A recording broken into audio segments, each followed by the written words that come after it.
আসসালামু আলাইকুম ওয়া রাহমাতুল্লাহি ওয়া বারাকাতুহু। নাহমাদুহু ওয়া নুসাল্লি আলা রাসূলিল কারীম, আম্মা বা'দ। প্রিয় দর্শক শ্রোতাগণ, আপনারা যেখান থেকে আমাদের এই ইসলামিক অনুষ্ঠান দেখছেন, সবাইকে এফকিউ চ্যানেল ও মার্কাজুল উলুম ফাতওয়া সেন্টার, জয়নাবাড়ি, হামায়তপুর, সাভার, ঢাকা এর পক্ষ থেকে জানাচ্ছি অসংখ্য ধন্যবাদ। রুহুল আমিন বৃহত্তম মমিন শাহিদ কিশোরগঞ্জ থেকে প্রশ্ন করেছে। তার প্রশ্ন হলো, কোন কোন প্রাণী দ্বারা, পশু দ্বারা কুরবানি করা যায় এবং কুরবানি করার জন্য সে সকল পশুর বয়স কত হতে হয়? এই বিষয়ে সম্যক ধারণা দিলে অনেক অনেক কৃতার্থ হব। রুহুল আমিনকে এই প্রশ্নটি করার জন্য অসংখ্য শুকরিয়া। তার প্রশ্ন উত্তর হলো যে আমরা কোন কোন পশু দ্বারা কুরবানি করতে পারবো। আমরা কুরবানি করতে পারবো হলো গরু দ্বারা, উট দ্বারা, মহিষ দ্বারা, ছোট প্রাণীর মধ্যে ছাগল, দুম্বা এবং ভেড়া দ্বারা। এর বাহিরে অন্য কোনো পশু দ্বারা কুরবানি করা যাবে না। আবার বলছি, আমরা কোন কোন প্রাণী দ্বারা কুরবানি করতে পারবো: গরু, মহিষ, উট, এগুলো বড় প্রাণীর ক্ষেত্রে, আর ছোট প্রাণীর ক্ষেত্রে ছাগল, দুম্বা এবং ভেড়া দ্বারা। এগুলোর বয়স কুরবানির ক্ষেত্রে কত লাগবে? উটের ক্ষেত্রে অবশ্যই 5 বছর পূর্ণ হতে হবে। এর জন্য অনেকে দাঁত দেখে, দাঁত দেখা জরুরি নয়। গরু এবং মহিষের ক্ষেত্রে 2 বছর পূর্ণ লাগবে। 2 বছরের কম হলে সেই পশু দ্বারা কুরবানি করা যাবে না। এলাকার মধ্যে প্রচলিত আছে দাঁত দেখানো হয়, তবে সর্বক্ষেত্রে দাঁত দেখানো জরুরি নয়। কোনো ব্যক্তি যদি যে লালন পালন করে আসতেছে, সে যদি সাক্ষী দেয় হ্যাঁ এর বয়স পরিপূর্ণ 2 বছর হয়েছে, ও গরু অথবা মহিষের ক্ষেত্রে, আর ওটার ক্ষেত্রে যদি সাক্ষী দেয় এটা 5 বছর হয়েছে, তাহলে এগুলো দ্বারা কুরবানি করা যাবে। আর ছাগলের ক্ষেত্রে অবশ্যই 1 বছর হতে হবে। বেড়া এবং দুম্বার ক্ষেত্রেও 1 বছর লাগবে। তবে বেড়া এবং দুম্বার ক্ষেত্রে মাসলা একটু ভিন্নতা রয়েছে।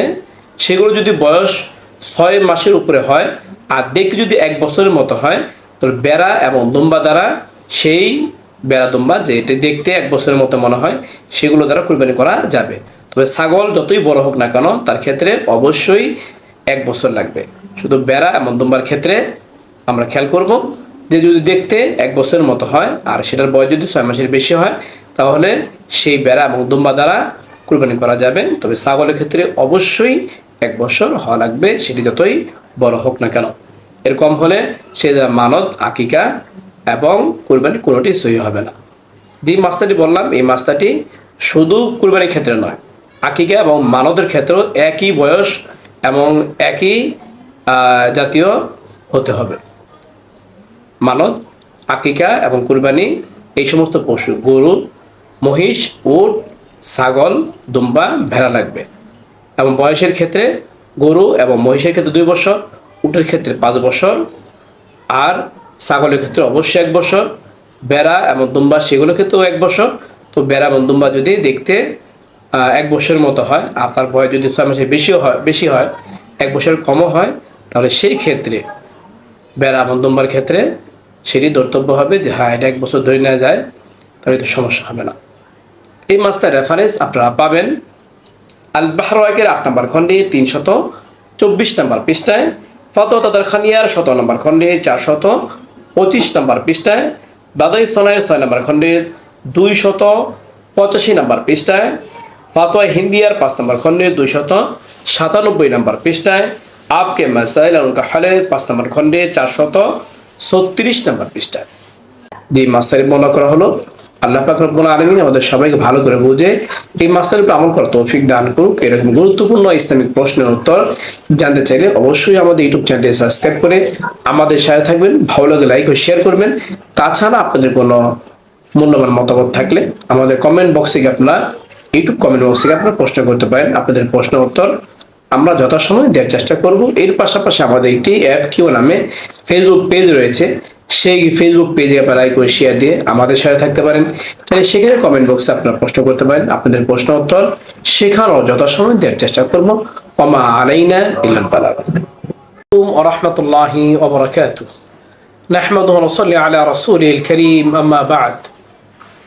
প্রিয় দর্শক শ্রোতাগণ, আপনারা যেখান থেকে আমাদের এই ইসলামিক অনুষ্ঠান দেখছেন, সবাইকে এফকিউ চ্যানেল ও মার্কাজুল উলুম ফাতওয়া সেন্টার, জয়নাবাড়ি, হামায়তপুর, সাভার, ঢাকা এর পক্ষ থেকে জানাচ্ছি অসংখ্য ধন্যবাদ।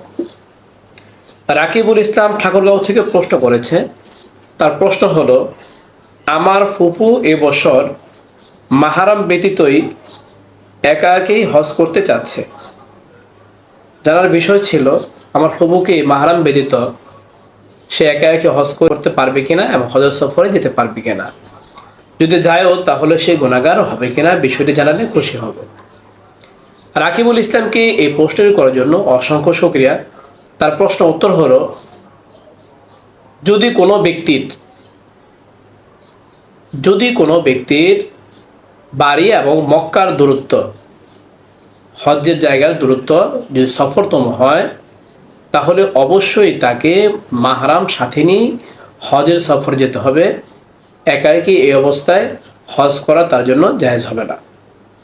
কেননা বুখারী মুসলিম সহ অসংখ্য হাদিসের কিতাবের মধ্যে মহিলাদের ব্যাপারে আল্লাহ নবী বলেছেন যে মহিলাদের জন্য, যে সমস্ত মহিলারা আল্লাহ এবং আখিরাতের উপর ঈমান রাখে, তারা যেন 3 দিন সমপরিমাণ অর্থাৎ সফরতম জায়গা দূরত্বে তারা যেন সফর না করে, এটি তাদের জন্য জায়েজ হবে না।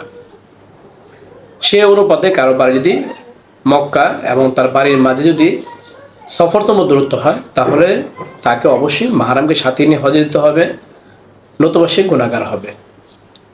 অতএব বাংলাদেশ থেকে বিশেষ করে কোনো ব্যক্তি যদি হজ করতে যায়, তো অবশ্যই তাকে মাহরাম সাথেই নিতে হবে।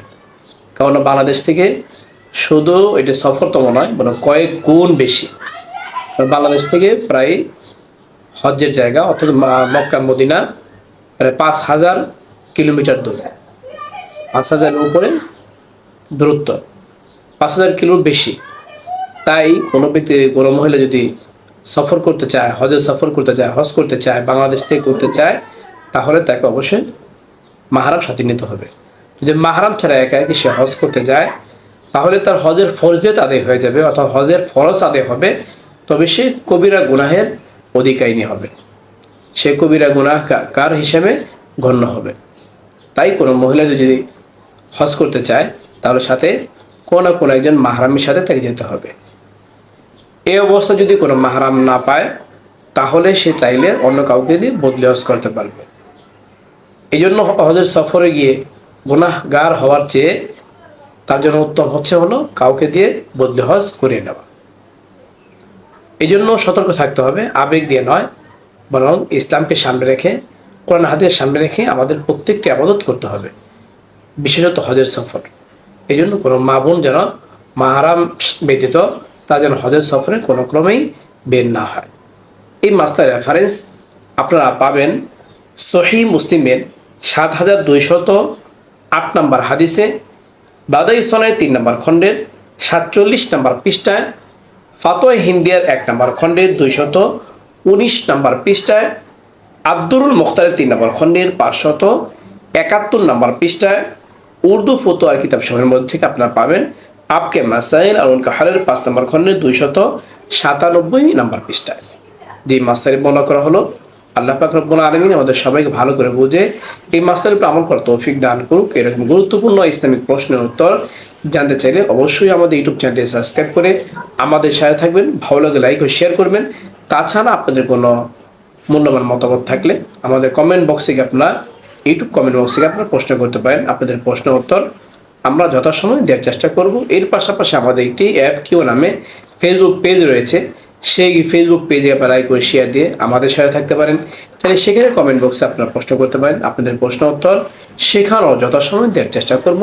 ওমা আলাইনা ইল্লাল বালাগ।